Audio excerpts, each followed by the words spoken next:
प्यारे बच्चों, good morning. आज हम सब class first class second subject Hindi में व्याकरण में पर्यायवाची शब्द के विषय में पढ़ेंगे। जैसा कि ब्लैक बोर्ड पर लिखा गया है, पर्यायवाची शब्द परिभाषा यानी कि डेफिनेशन। एक समान अर्थ देने वाले शब्दों को पर्यायवाची या समानार्थक शब्द कहते हैं। प्यारे बच्चों, समझने की कोशिश करते हैं। एक समान अर्थ देने वाले शब्दों को पर्यायवाची या समानार्थक शब्द कहते हैं। जैसे ये शब्द है, ये पर्यायवाची शब्द है। क्लास थर्ड फोर्थ फिफ्थ में तीन शब्द लिखाए गए हैं और एक और दो में दो शब्द लिखाए जा रहे हैं। आप सब छोटे बच्चे हैं, आप सबकी बौद्धिक क्षमता को देखते हुए शब्द यहाँ कम कर दिया गया है। तो देखते हैं, लिखा गया है शब्द। पहला शब्द है आकाश। आकाश का पर्यायवाची शब्द है नभ, गगन। इस समान अर्थ बता रहे हैं। आकाश को ही नभ कहते हैं और आकाश को गगन कहते हैं। नभ में से आकाश, गगन में से आकाश, और अंबर में से भी आकाश होता है। देखते हैं दूसरा शब्द आँख। आँख को देखते हैं और किन किन नामों से जाना जाता है, जैसे नेत्र, नयन, लोचन।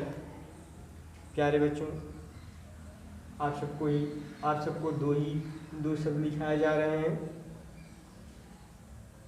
देखें, आँख का नेत्र, नयन, लोचन। अगला शब्द देखते हैं घोड़ा। घोड़ा को अश्व, तुरंग। अश्व से घोड़ा अश्व हो जाता है, संस्कृत में हो जाता है। अश्व है, हिंदी में है तुरंग। तुरंग में से घोड़ा। इस तरह से घोड़े को और दो नाम से हम सब आप सब जाने। अगला शब्द है भगवान।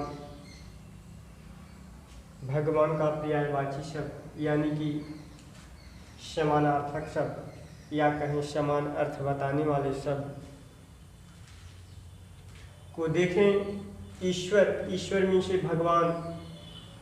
प्रभु में से भगवान। परमात्मा, परमात्मा में से भगवान। तो देखते हैं तालाब। तालाब, तालाब का पर्यायवाची शब्द सरोवर। सरोवर में से तालाब। जलाशय,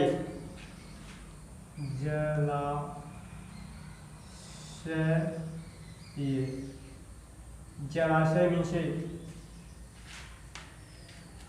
तालाब। जलाशय में से तालाब। नदी, सरिता। सरिता में से नदी।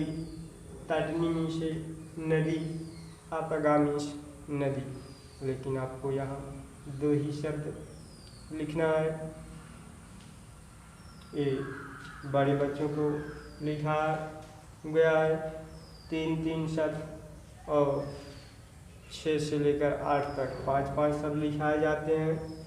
तो देखते हैं आगे।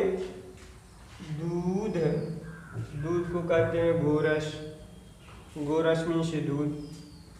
दुग्ध, दुग्ध में से दूध। आगे दुख। अगला शब्द है दुख। दुख मीन्स पीड़ा। क्या? पीड़ा, कष्ट, दर्द, कलेश। तो प्यारे बच्चों, इधर देखते हैं ब्लैक बोर्ड की तरफ। अगले पार्ट में कोमल, क्या? कोमल। कोमल मीन्स होता है नरम। क्या होता है? नरम। मुलायम, नरम को कोमल कहते हैं और मुलायम को भी कोमल कहते हैं। ये शब्द आपको समान अर्थ बता रहे हैं, जैसा कि आपको डिफिनीशन में बताया गया है, यानी कि परिभाषा में लिखाया गया है। तो देखते हैं अगला है कपड़ा। कपड़े को और किन किन नामों से जानते हैं? वस्त्र, वस्त्र मीन से कपड़ा। चीर, चीर मीन से कपड़ा। वसन, वसन मीन्स कपड़ा। तो अगला देखते हैं, अगला शब्द है गणेश। गणेश जी को और किन किन नामों से जानते हैं? गजानन, गजानन मीन से गणेश भगवान को गजानन के नाम से जानते हैं। विनायक, एकदंत। अगला शब्द है घर। घर को गृह, भवन। गृह मीन से घर, भवन मीन से घर, आवास मीन्स घर। आगे देखते हैं जल। जल को और किन किन नामों से जानते हैं? देखते हैं। जल को पानी, नीर, तोय। चलिए माता। माता को जननी, माँ, अम्बा या अंबिका। अगला शब्द है मित्र। मित्र को दोस्त, सखा, मीत। दोस्त मीन से मित्र, सखा मीन से मित्र, मीत मीन से मित्र।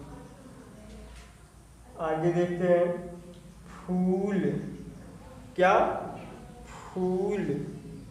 फूल को और किन किन नामों से जानते हैं? यानी कि समानार्थी शब्द फूल का पुष्प, सुमन, कुसुम।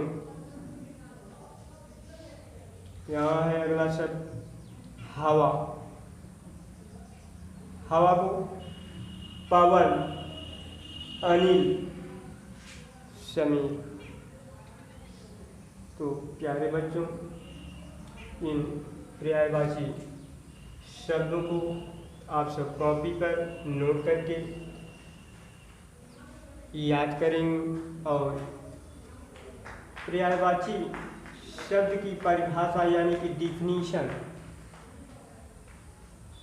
जरूर याद कर लें, ताकि आपको पर्यायवाची शब्द को समझने में कठिनाई न हो। एक बार फिर दोहराते हुए, एक समान अर्थ देने वाले शब्दों को पर्यायवाची या समानार्थक शब्द कहते हैं। एक समान अर्थ देने वाले शब्दों को समानार्थ, पर्यायवाची या समानार्थक शब्द कहते हैं। आप सब डेफिनेशन यानी कि इसकी परिभाषा को भली भांति से जब याद कर लेंगे तो आपको शब्दों को समझने में कठिनाई नहीं होगी। देखिए यहाँ जैसे हमने बताया, फिर एक बार एक दो शब्दों को समझा दे रहे हैं, बता दे रहे हैं, ताकि आपको पूरी तरह से आ जाए। आकाश। आकाश को नभ कहते हैं और गगन कहते हैं। नभ में से आकाश होता है, गगन में से आकाश होता है। तो ये समान अर्थ बता रहे हैं सब, आप इसे समझ सकते हैं और समझने की कोशिश भी करें। ये आँख है, आँख को देखें और किन नामों से जानती हैं? नेत्र है, नयन है, लोचन है। तो प्यारे बच्चों, आपको मुझे विश्वास है आप सब इसका डिफिनीशन और पर्यायवाची शब्द को समझने में किसी प्रकार की कठिनाई नहीं होनी चाहिए। अगली वीडियो में आगे से पढ़ाया जाएगा। आज के लिए थैंक यू, बाय।